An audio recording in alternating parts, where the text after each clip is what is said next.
So, if I may start by insulting your intelligence with what is called the most elementary lesson, the thing that we should have learned before we learned 1, 2, 3 and ABC, but somehow was overlooked.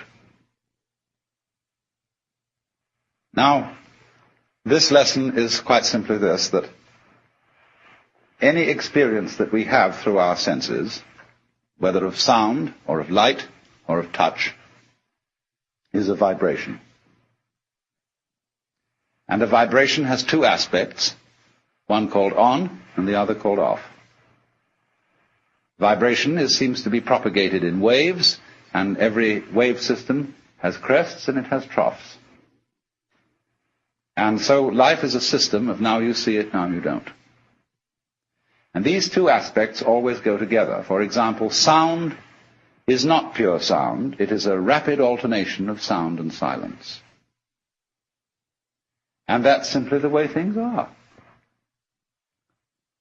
Only you must remember that the crest and the trough of a wave are inseparable. Nobody ever saw crests without troughs or troughs without crests, just as you don't encounter in life people with fronts but no backs. Just as you don't encounter a coin that has the heads but no tails. And although the heads and the tails, the fronts and the backs, the positives and the negatives are different, they're at the same time one. And one has to get used fundamentally to the notion that different things can be inseparable.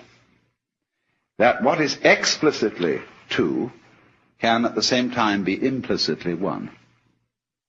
If you forget that, very funny things happen. If therefore we forget, you see, that black and white are inseparable, and that existence is constituted equivalently by being and non-being, then we get scared. And we have to play a game called, black might win. And once we get into the fear that black, the negative side, might win, we are compelled to play the game, but white must win. And from that start all our troubles. Because you see, the human awareness is a very odd mechanism. I don't think mechanism is quite the right word, but it'll do for the moment. That is to say, we have as a species specialized in a certain kind of awareness, which we call conscious attention. And by this we have the faculty of examining the details of life very closely. We can restrict our gaze, and it corresponds somewhat to the peripheral field, the central field of vision in the eyes. We have central vision, we have peripheral vision.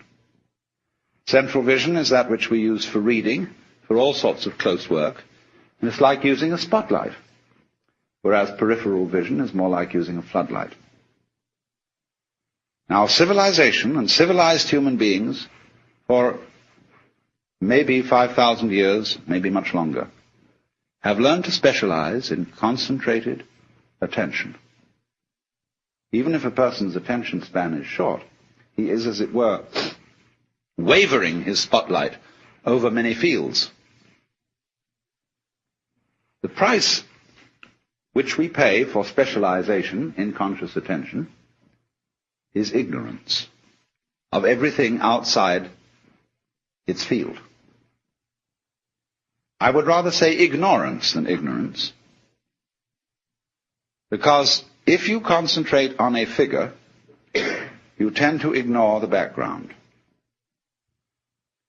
You tend, therefore, to see the world in a disintegrated aspect.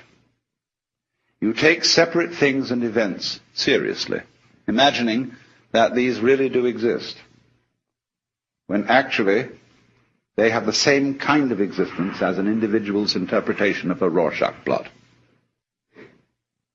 They're what you make out of it.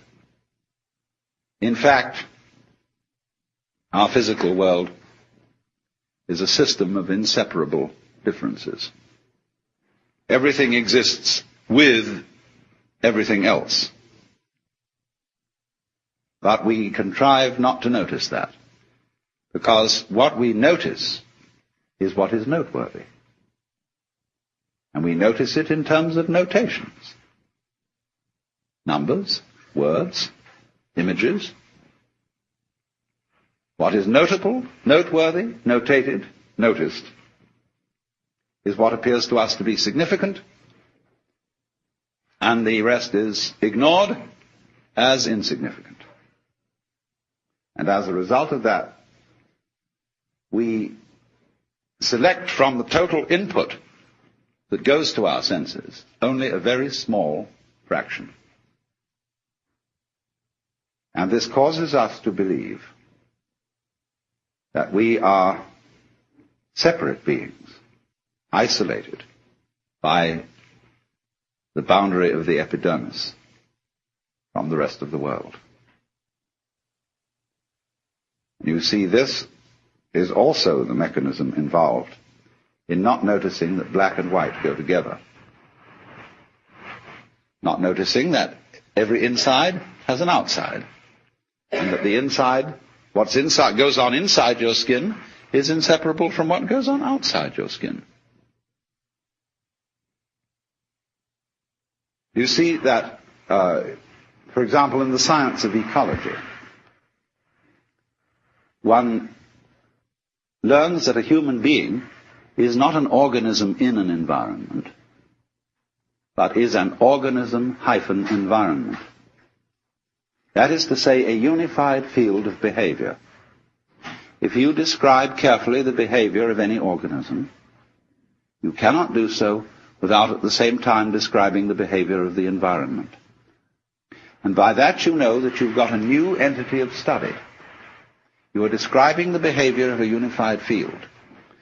But you must be very careful indeed not to fall into old Newtonian assumptions about the billiard ball nature of the universe. The organism is not the puppet of the environment, being pushed around by it. Nor, on the other hand, is the environment the puppet of the organism, being pushed around by the organism. The relationship between them is, to use John Dewey's word, transactional. A transaction being a situation like buying and selling, in which there is no buying unless somebody sells, and no selling unless somebody buys. So that fundamental relationship between ourselves and the world, which is in an old-fashioned way by people such as Skinner, who has not updated his philosophy, interpreted in terms of Newtonian mechanics. He interprets the organism as something determined by the total environment. And he doesn't see that in a more modern way of talking about it, we're simply describing a unified field of behavior,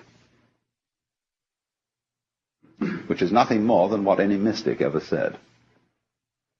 That's a dirty word in the modern academic scientific environment. But if a mystic is one who is sensibly or even sensuously aware of his inseparability as an individual from the total existing universe, he is simply a person who has become sensible, aware through his senses of the way ecologists see the world. So when I'm in academic circles, I don't talk about mystical experience. I talk about ecological awareness.